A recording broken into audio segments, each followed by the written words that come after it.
Hello and good evening, everyone. Welcome back to another stream here on our American Family Insurance DreamBank page. If you are looking for more of our DreamBank content in the new year, I highly encourage you to check out our newly redesigned website. We've added some new downloadable resources to help you with your dream pursuit in whatever that may be, including a digital copy of our journals. So I will link those in the comments in just a minute. My name is Hannah, and I'm a dream curator here at the DreamBank. And tonight I have the honor of introducing our featured speaker, Abby Waters. As a healthcare professional and consultant for over 10 years, Abby has naturally invested in the success of individuals and organizations. She has always loved both people and science. Now she uses people science and talent management coaching methods to help individuals and groups achieve their best results. Abby helps people understand the science of self by improving emotional intelligence skills, understanding work and behavior style analysis, and discovering what motivates them in their work life. If you have any questions throughout the event, leave a comment and we will get to your question at the end. So without further ado, please join me in welcoming our wonderful speaker this evening, Abby Waters. Thank you, Hannah. Hi, everybody. Thanks for tuning in tonight. So excited to be here presenting for American Family DreamBank on this awesome topic of emotional intelligence. I love talking about EQ because it pertains to everybody, no matter what your personal or professional circumstance is. So let's get right into it. Let's talk about what EQ is and where does it come from. So the basis of EQ is before we have an intellectual response to a situation, we first respond with emotions. So we either feel positive or attracted to somebody or a situation, or we feel negative and we want to avoid or change the situation. So again, emotion comes before intellect. That is the basis or the premise for what we're going to talk about tonight. EQ comes from Daniel Goleman. He is the father of emotional intelligence, and he has really pioneered this groundbreaking research for these 5 domains that I'm going to teach you about tonight. These domains help us understand our EQ and our performance related to the science of self and the science of other people. So take a look here at the 5 domains of EQ. First, the science of self. We break it down to self-awareness, self-regulation, and then motivation actually wraps right back into self-awareness. And then the opposite spectrum, we have the social domain, the science of others. So we'll be talking about social awareness and specifically social regulation in that domain as well. Take a look at this screenshot here of an assessment that I administer in my coaching practice. So I administer an assessment called the emotional quotient. And what it does is it measures these 5 areas of EQ that I'm talking about tonight. So you can see that people score differently in different areas, and then they receive one total EQ score. So now to get into a little bit of the practical strategies of how you can increase the areas of these 5 domains, let's talk about self-awareness. So what does it exactly mean to be self-aware? It's something that people need to practice frequently and continue to work on to either raise those scores or maintain those levels of self-awareness as they go about their personal or professional life. This category helps us understand what our emotions are, what our thoughts are internally and externally. So what is going on around you? What feedback are you receiving? What are your moods and thoughts throughout these exercises that you're doing? How do you think or feel or explain things to yourself? How are you wired? What are your strengths? What are your weaknesses? So it's really important to understand that self-awareness is different than self-care. A lot of people talk about self-care. And I would say that you would have to step backwards and evaluate self-awareness first to know what kind of self-care you need. So it's important not to confuse those two things. So some of the ways that you can improve your self-awareness is make sure that you're paying attention to your mood or behaviors throughout the day. Kind of figure out where you're getting hijacked or what steers you off course. Kind of figure out, again, should I journal my patterns? Should I journal my thoughts and feelings? There's a lot of growing research in the area of journaling that the science of journaling actually helps people become more self-aware. So that's kind of something new that people are starting to research about. Again, discovering where am I getting steered off track? What emotionally hijacks me so that I am not staying in tune with myself? One of my favorite things to do or to tell clients is ask a trusted friend or a family member to help you discover what your strengths and weaknesses are. Now, this can be uncomfortable to do sometimes because it requires a high level of honesty, authenticity, vulnerability, but the great satisfaction in asking these questions is that you might be missing blind spots. And as you continue to practice asking people, you can become self-aware for the next time something comes up and say, oh, that's right, I need to work on this specific area, or my spouse or my coworker pointed this out to me. This is an area that I need to ask for help in, or an area that I need to grow in. On the opposite spectrum, you can also think of it as your strengths. Like, what are people highlighting as your strengths? Am I really good at taking charge at work and, kind of leading the group in a positive dynamic? Am I really motivated and people are, really in tune with that and it really energizes them? Just what are your strengths? What are you good at? And that will help you be more confident as you practice your self-awareness whenever situations arise. Because remember, we either gravitate towards something or we pull away from something. And then you can ask yourself, why am I gravitating towards this? Is it a strength of mine? Is it something I feel energized by? If I'm pulling away from something, is it because there's a weakness there? So really pay attention to that as you start to kind of understand self-awareness at a deeper level. And then, of course, I'm a big fan of assessments, personality assessments, DISC assessment, Enneagram, Myers-Briggs.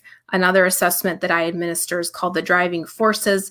It helps people understand what they're motivated by, gives verbiage or language to how you are specifically wired as a person.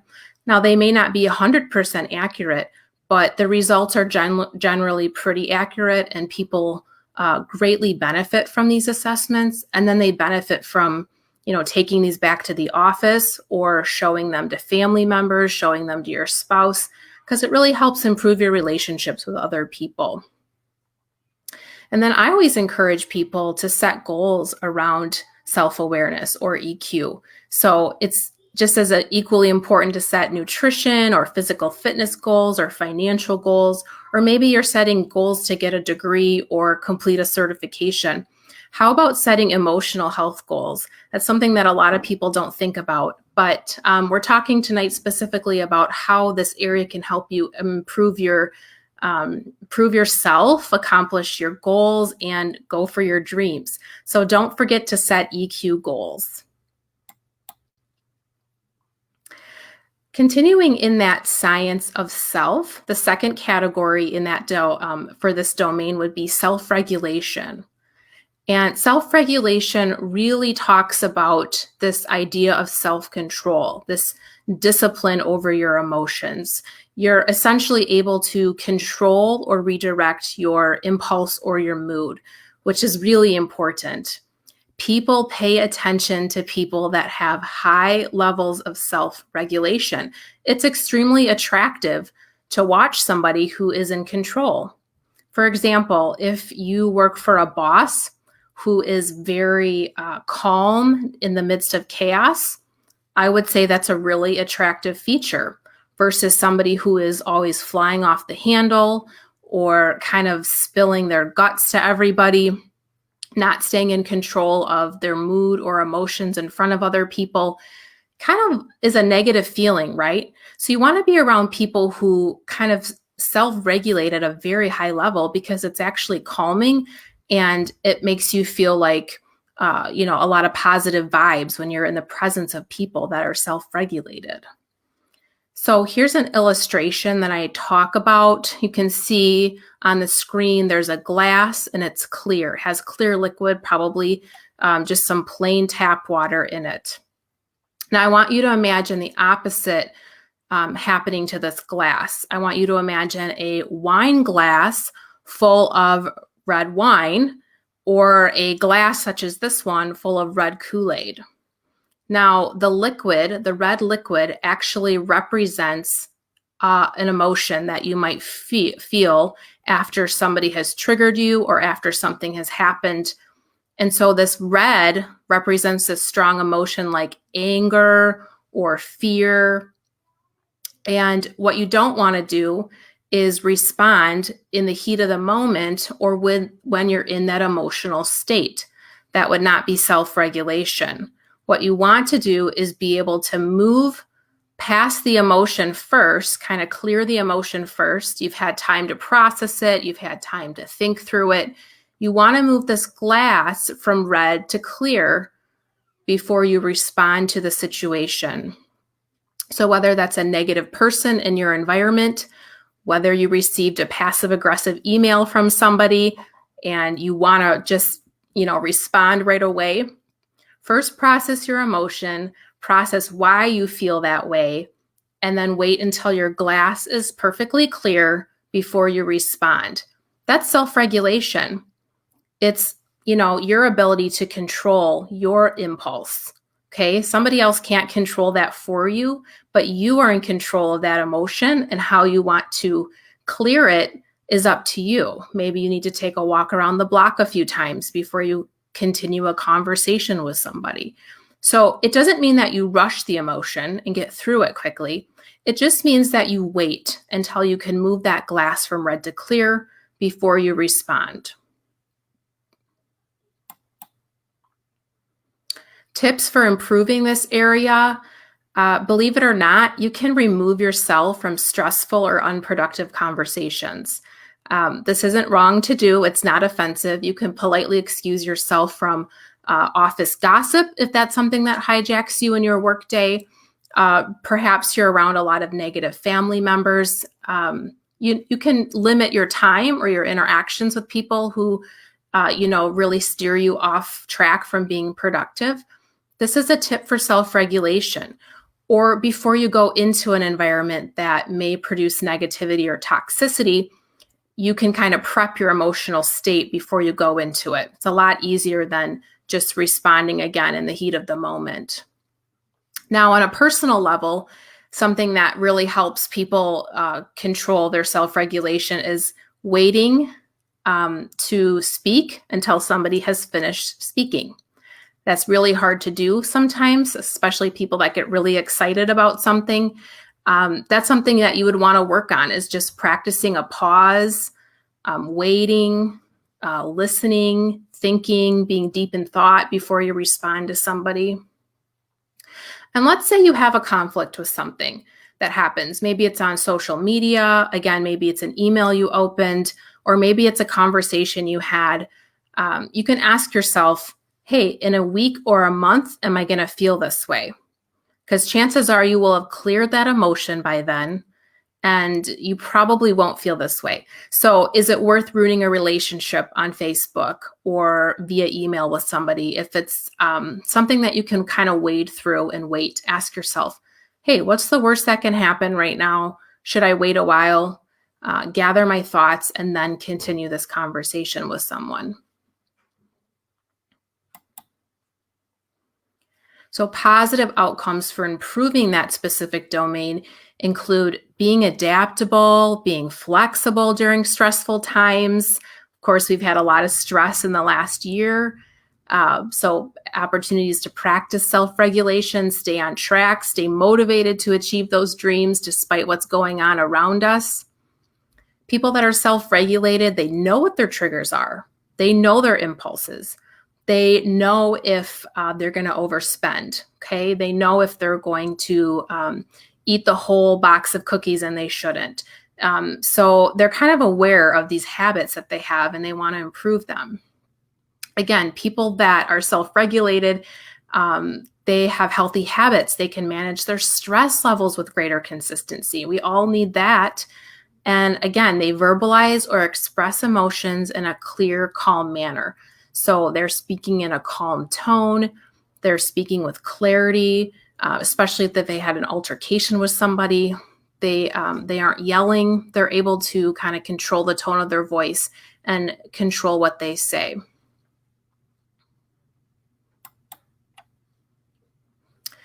Okay, now moving into the science of others. But before I do that, I just want to emphasize how powerful and how important it is to work on the science of self.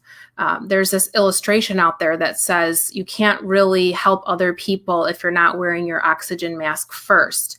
And what that alludes to is make sure that you're in tune with self before you help other people, because you won't really be able to help other people if you're not in tune with self first.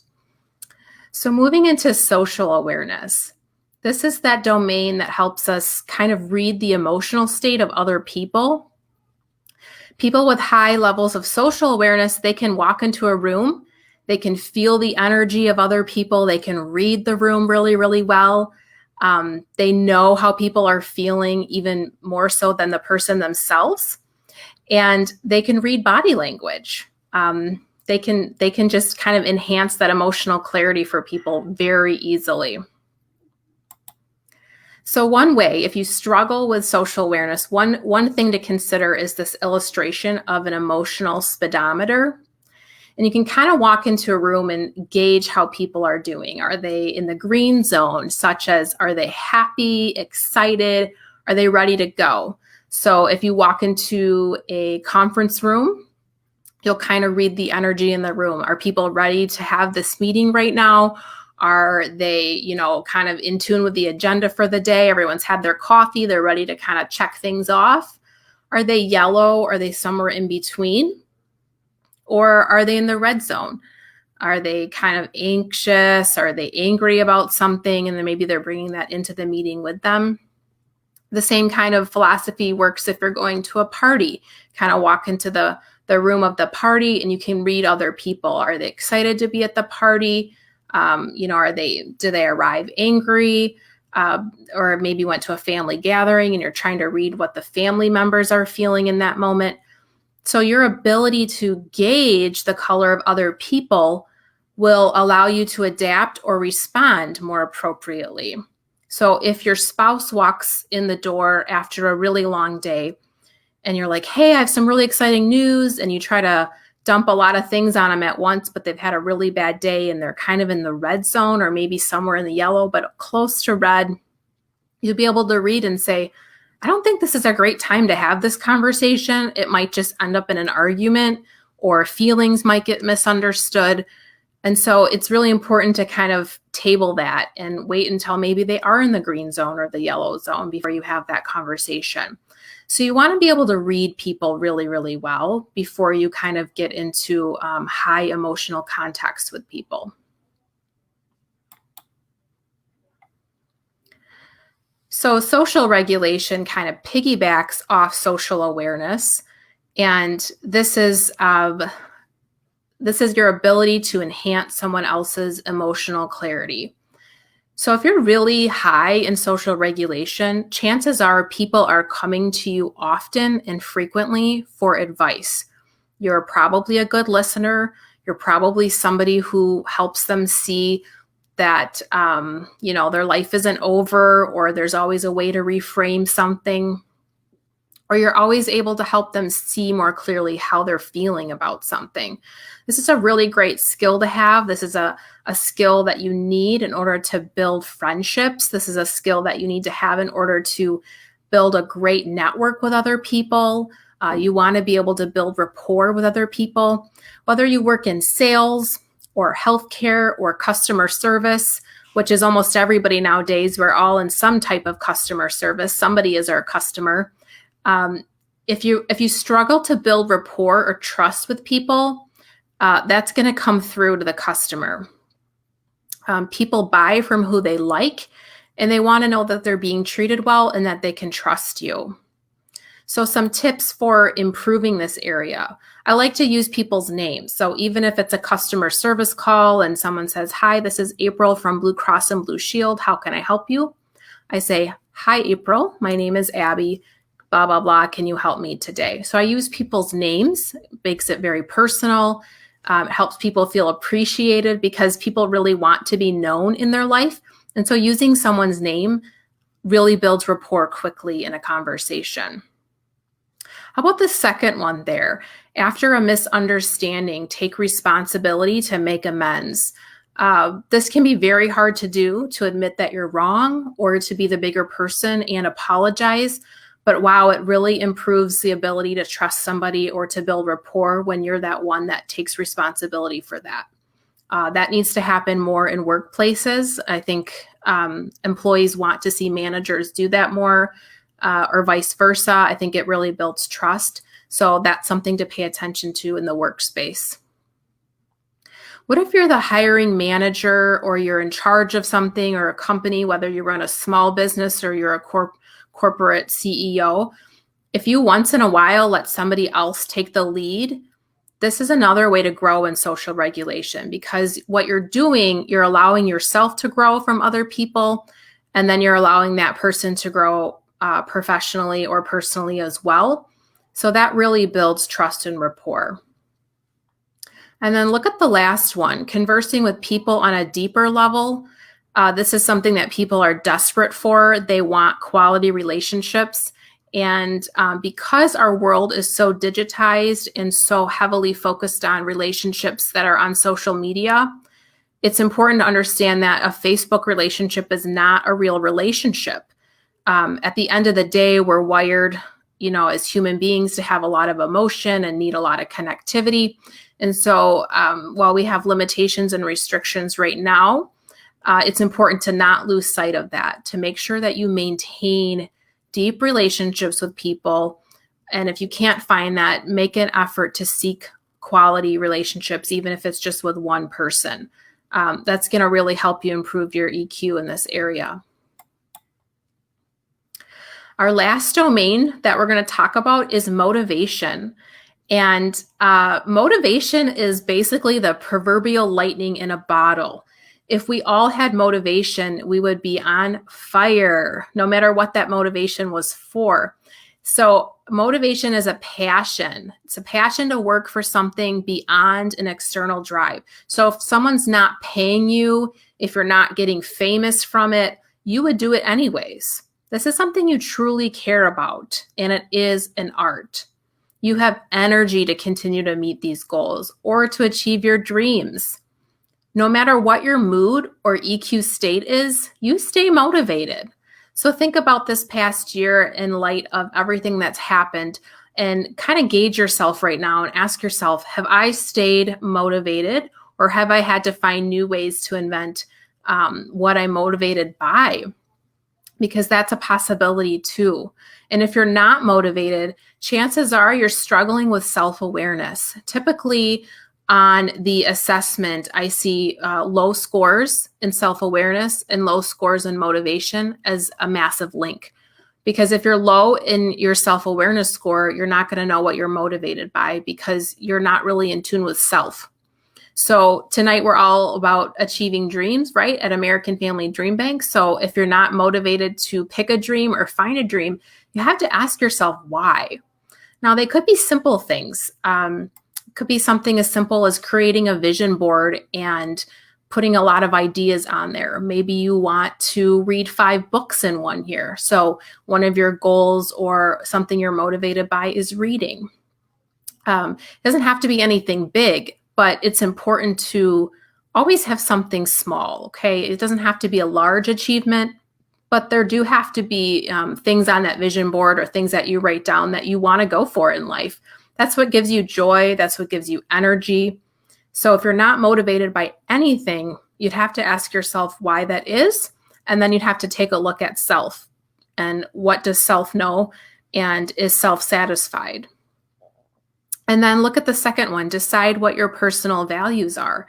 Whether you're a stay-at-home mom or a CEO of a large company, it's really imperative that you know what you value in life. These can be like 5 core values that you just make up for yourself, or maybe you want to write a mission statement for yourself and then revisit that frequently to see if you're living in a way that creates that legacy that you had intended. I always say stay away from energy sucks. These are people who are negative, and if you have a goal or a dream and they want to bring you down or they don't encourage that goal or dream, this is not somebody who is worthy to share that goal or dream with. So if they're constantly giving you negative feedback or challenging it in an unhealthy way, I would not share my goal or dream with that person. And I would surround myself with positive people who are like-minded. Always like to recommend reading books and taking in content that helps you grow, because it's really helpful to, for staying motivated to continue to take in new content. So EQ really does help you stay on track to achieve your dreams. Why? Because you're in tune with self. You know what you want. You know your strengths and weaknesses. Again, you're relating well to other people. We need other people to support us in our dreams. We need other people to build networking opportunities with. If we're going to, start a business, or if we're going to learn something new, we need to rely on other people to help us grow in these certain areas. And then, of course, staying motivated. It's not going to happen by itself. So you have to kind of find that motivation sweet spot and continue to pursue it on your own. Here are a few books that I like to recommend to people if they say, this content wasn't enough. I need more. I want to go deeper. I want to learn more about the science behind EQ. I want to learn more about why intellect only gets you so far and why the true magic happens when I'm in tune with myself and in tune with other people. So consider these 2 books as really excellent resources. Of course, anything by Travis Bradberry is excellent. You can see Forward by Patrick Lencioni. Anything by Patrick Lencioni is excellent. And then Our Father of EQ, Daniel Goleman.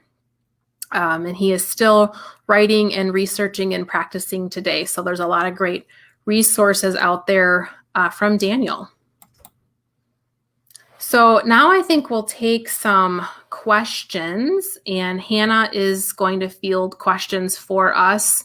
And we'll try to keep it on a practical level, try to stay away from some of the deep science, just for the sake of the audience. And if you want deeper science, you can contact me on my website.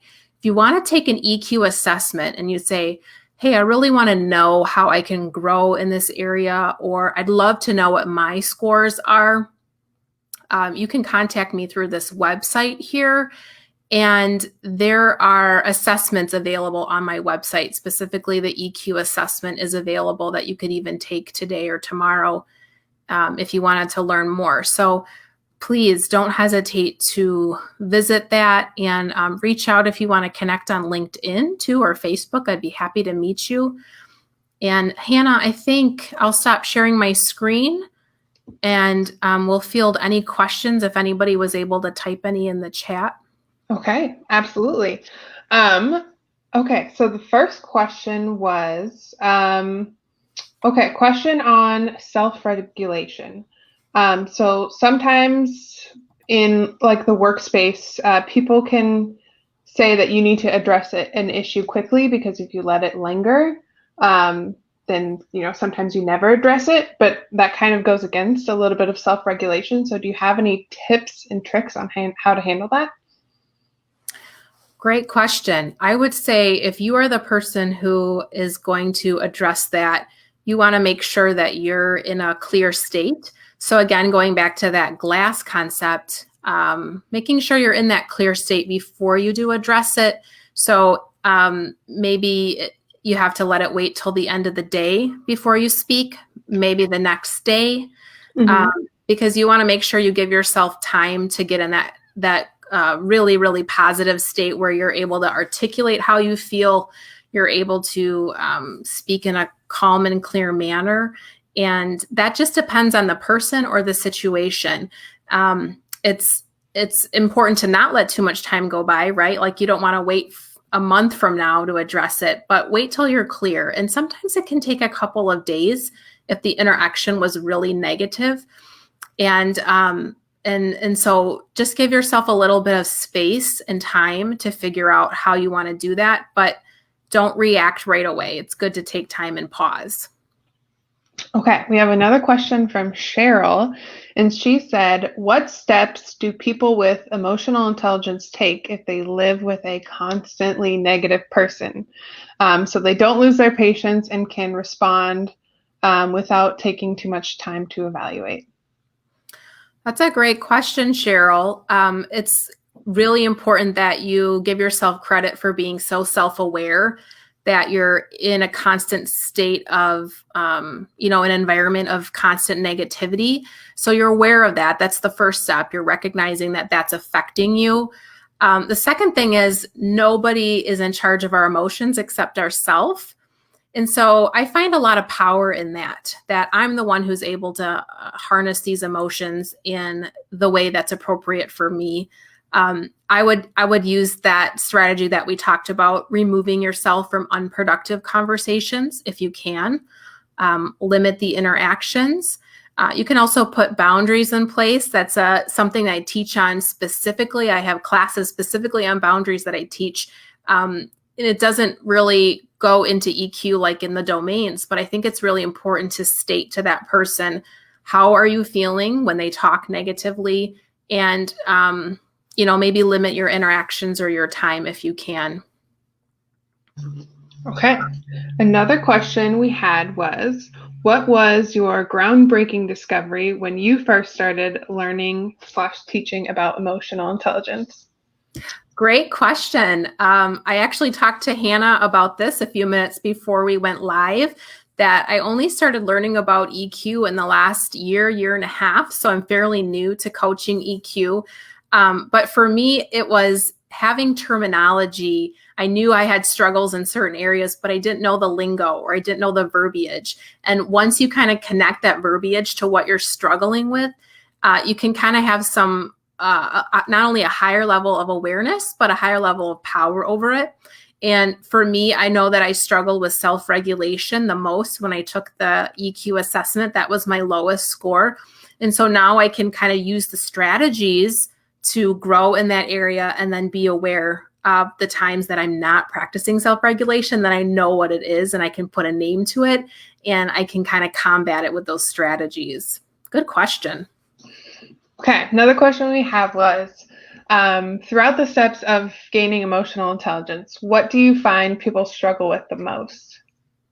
Oh, that's a good question. So sometimes when I run assessments, I see, again, I think I talked about this, if they're low in self-awareness, they're also low in motivation because they're just not aware. So those two kind of scores are low categorically.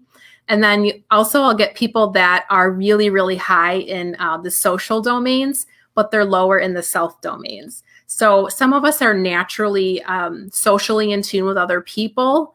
It's kind of a personality style, to be honest with you. Some people are empaths. They can feel and they're in tune with other people, but that doesn't mean they're always in tune with themselves. So the good news is if you're higher in one domain or one kind of science of self or science of others higher than the other, that's okay. You can work on that other area. And it just means that opposite area is your high strength.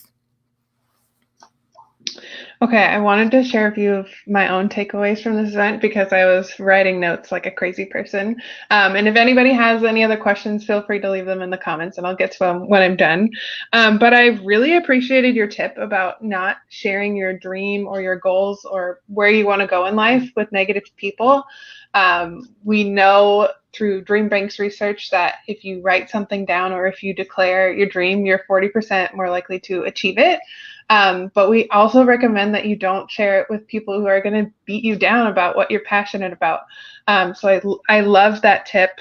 But also I felt hit me really hard your strategies for improving your social regulation and just remembering people's names. That's something I personally have struggled with. But Zoom has actually helped me a lot because the names are there, and it's gotten me into the motion of doing it myself. So thank you for sharing those tips. And it looks like we have one last question from Karen.